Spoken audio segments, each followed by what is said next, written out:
Okay, so welcome back, everybody. This is a new episode on using Flutter and using it with a tool like VS Code. So some of the things that you might want to learn as you become more and more comfortable with Flutter and with VS Code is that using VS Code or Visual Studio Code with Flutter is probably one of the best suited tools for Flutter. So there's a couple of things that you can do with VS Code and with Flutter that makes work very comfortable.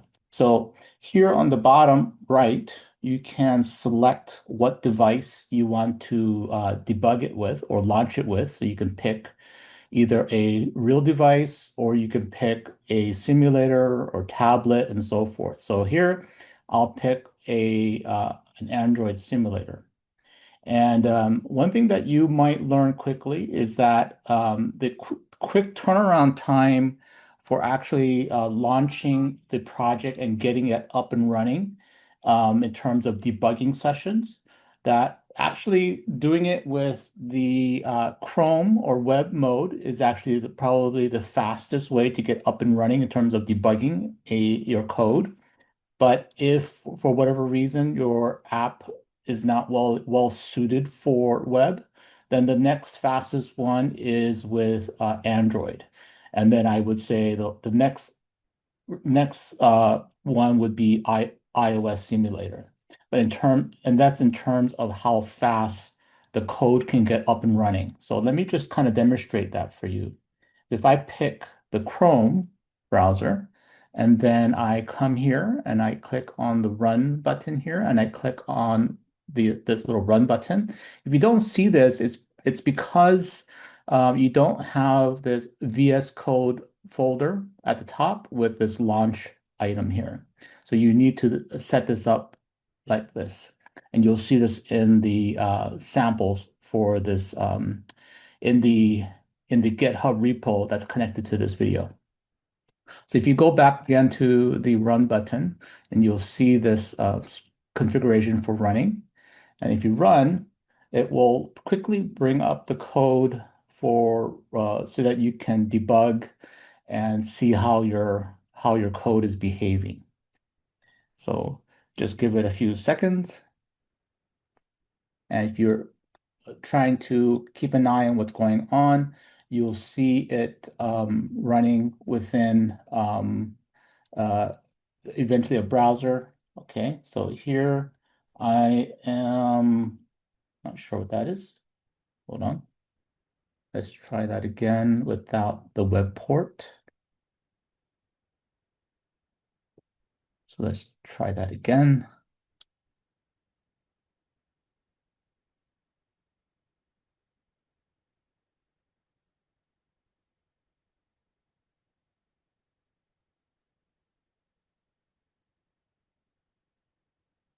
To see that it's trying to launch the app in a browser, and it will then show the user interface here. Okay, so here you can see the main UI and so forth.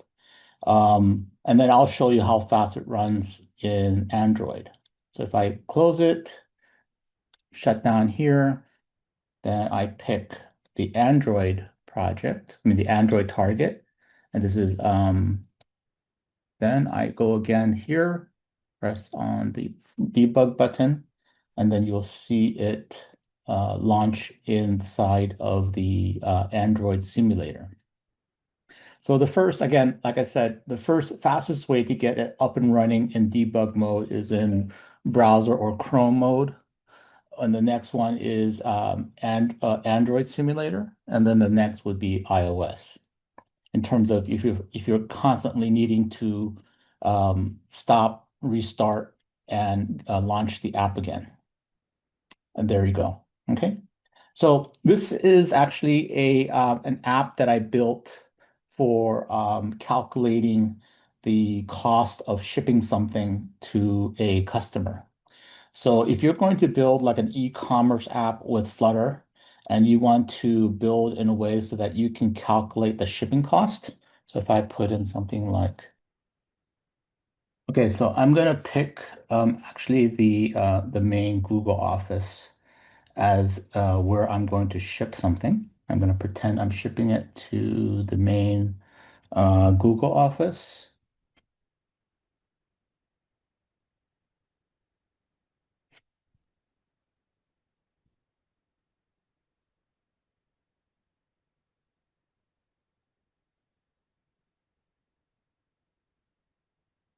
Zip code 94043.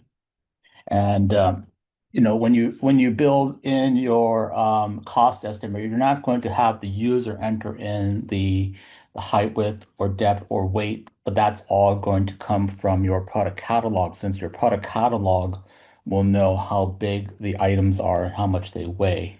So I'm going to just say it's 1 pound, and then I'm going to say that it also plays a little bit into how much the sales cost is going to be. I'll say it's $12.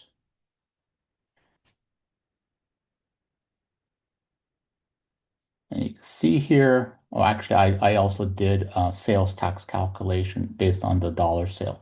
So here it is showing that the shipping cost is going to be $19.05. And I'm actually calculating the sales tax as well. So you can see then in here that how you can build an app, for example, for calculating the shipping cost with the UPS RESTful service for doing that. Another thing that you might find it very useful is you might have a lot of different screens built with built in your app, and maybe you forgot what Dart file is where, let's say, this little set of widgets are located. For example, the packages.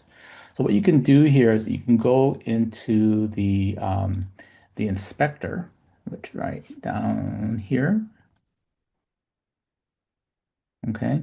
Oops, sorry, not that one.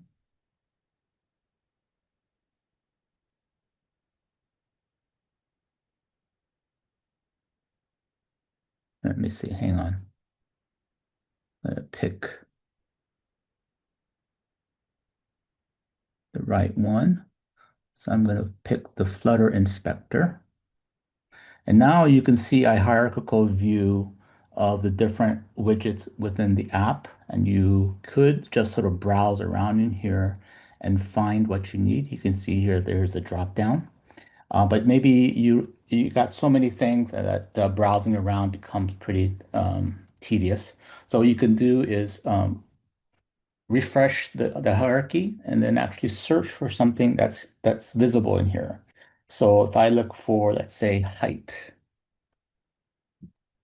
okay, that's not showing up. So let's try another one. Let's say package. There we go.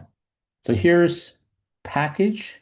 And when I highlight it, the editor on the left, I mean on the right side, will show me where that piece of code is in um, where that widget is located in my code. So here you can see weight, depth, width, and so forth. So this is where it found where the package item is located. So this is another quick way to be able to find things. And then another thing that you might learn maybe as a newbie, oops, that's not what I wanted to do.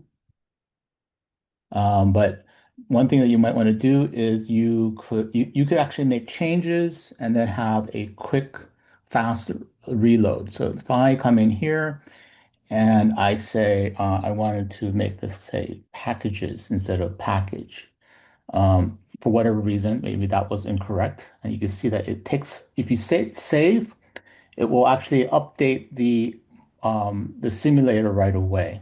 There are other times when it does not do so. If I go back and I change this back to just singular package, and as soon as I press the save button, so if I click save, okay, or Command S, you'll see it basically doing a hot reload, and it will update it right away. But there are times when you want the app to restart, but you don't necessarily want to redeploy the app again. So in that case, you can click on this green sort of like circle-ish button, and it will restart the app back from where when you initially launched it, like that. Okay, so these are some very helpful tips, and the source code for calculating the UPS shipping cost and the sales tax are in this sample, which I will put in the description of this video. And have fun with Flutter.